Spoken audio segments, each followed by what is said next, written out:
पिछले 2 दिन के भीतर जैसी गतिविधियां दिल्ली से पटना तक चलती रही हैं, उससे यही लगता है कि एक स्कीम के तहत, एक डिजाइन के तहत ये किया गया है, जिसकी कोई ज़रूरत नहीं थी।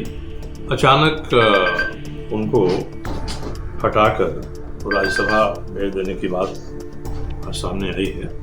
आखिर इस ट्वीट की ज़रूरत क्या पड़ गई नीतीश कुमार को? कहीं न कहीं इस निर्णय से लोग संतुष्ट नहीं हैं, इसलिए नीतीश कुमार को ढाल की तरह आगे रखकर एक ट्वीट कराया गया है। देख रहे हैं आप भी काफ़ी उठापटक हो रहा राज्यसभा भेजने की जाए, इसको किस तरीके से देखते हैं? बिहार की राजनीति में आज एक बड़ा परिवर्तन हुआ है। नीतीश कुमार जो 2005 से मुख्यमंत्री रहे हैं, यशस्वी मुख्यमंत्री रहे हैं, राज्य के लिए उन्होंने बहुत अच्छा काम किया है, सुशासन लाया है, ये सब किया उन्होंने। अचानक उनको हटाकर राज्यसभा भेज देने की बात सामने आई है। तो अब भाजपा जदयू की सरकार चल रही है, ये दोनों मिल के जो निर्णय करें अपनी सरकार चलाने के लिए, वो दोनों सक्षम हैं।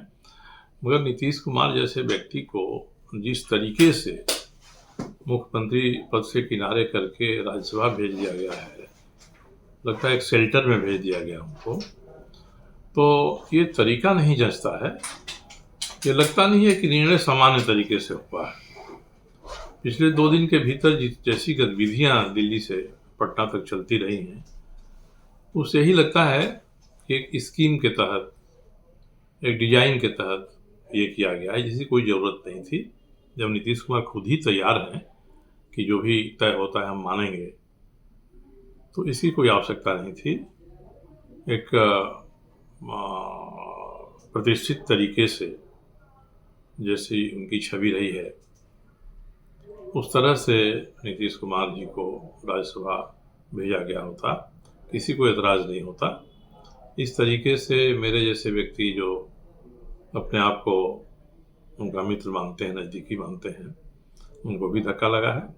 जनता दल यू के जो सामान्य कार्यकर्ता हैं, उनके भी फ़ोन आ रहे हैं। ये निर्णय पच नहीं रहा है किसी से।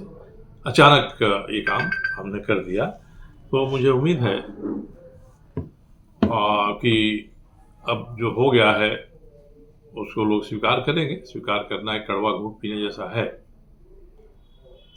राज्य में सरकारें आती जाती हैं, बनती हैं, बिगड़ती हैं, मगर जैसे कोई बड़ा पेड़ गिरता है ना, तो धरती पर धमक होती है। तो नीतीश कुमार जैसे विराट व्यक्तित्व बिहार के संदर्भ में, अगर वह अपनी भूमिका बदलता है, तो कई तरह के कयास लगाए जाते हैं, चर्चाएं होती हैं, और उसी तरह की चर्चा आज हो रही है। ये निर्णय हमारे जैसे व्यक्ति को पच नहीं रहा है कि निर्णय इस तरीके से हुआ। शानदार तरीके से होना चाहिए था। नीतीश कुमार के व्यक्तित्व की प्रतिष्ठा के अनुरूप ये निर्णय होना चाहिए था, वैसा नहीं हुआ। ये दुर्भाग्य की बात है। उनका ट्वीट भी आया सर, उसको कैसे देखते हैं? ट्वीट में नीतीश जी ने बड़प्पन दिखाया है कि भाई मैंने खुद ही स्वीकार किया है, मैं खुद ही राज्यसभा जाना चाहता हूँ। आखिर इस ट्वीट की ज़रूरत क्या पड़ गई नीतीश कुमार को? कहीं न कहीं इस निर्णय से लोग संतुष्ट नहीं हैं, इसलिए नीतीश कुमार को ढाल की तरह आगे रखकर एक ट्वीट कराया गया है कि आप खुद ही इसकी जिम्मेदारी लीजिए। मगर नीतीश कुमार जी सबके नेता रहे हैं, कोई कभी भी उनकी व्यक्तिगत आकांक्षा नहीं रही है जिसके कारण से उन्होंने कुछ काम किया है। तो जब सबके नेता रहे हैं, बड़े नेता रहे हैं, तो उनके जो समर्थक हैं, उन समर्थक को भी उनसे कुछ उम्मीद है, और इस ट्वीट को लोग पसंद नहीं कर रहे हैं। ये मान रहे हैं कि जो घटना हुई है उसको ढकने तोपने का काम इस ट्वीट के माध्यम से हो रहा है, और मेरे जैसे बहुत सारे लोग हैं जो आहत हैं इससे, और पता नहीं बिहार के आगे की राजनीति पर इसका क्या प्रभाव पड़ेगा। नीतीश कुमार जी जिस तरह से बिहार को आगे ले गए हैं, वैसे ही आगे कोई सरकार बनेगी तो उनके निर्णयों को उसी रूप में लागू करेगी कि नहीं करेगी। उन्होंने शराबबंदी करने का बड़ा फैसला लिया था, राज्य के बड़े रिसोर्स संसाधन को बात करके उन्होंने ये निर्णय लिया था। तो आगे आने वाली सरकार क्या करेगी, शराबबंदी को जारी रखेगी या राजस्व मिलेगा इससे, इसलिए इस महीने में परिवर्तन करेगी, तो देखना ही है।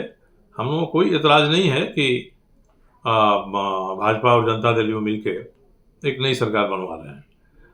हम लोगों को एतराज़ या तकलीफ इसी बात की है कि जिस तरीके से ये हो रहा है वह तरीका नीतीश कुमार के व्यक्तित्व के अनुरूप नहीं है, और उन्होंने बिहार के लिए जितना किया उसको एक झटके में ख़त्म कर देने की बात नहीं होनी चाहिए थी। सामान्य रूप से होना चाहिए था। जैसे परिवर्तन होता है जब नीतीश कुमार खुद ही तैयार हैं, तो सामान्य तरीके से, गौरवशाली तरीके से परिवर्तन हो सकता था।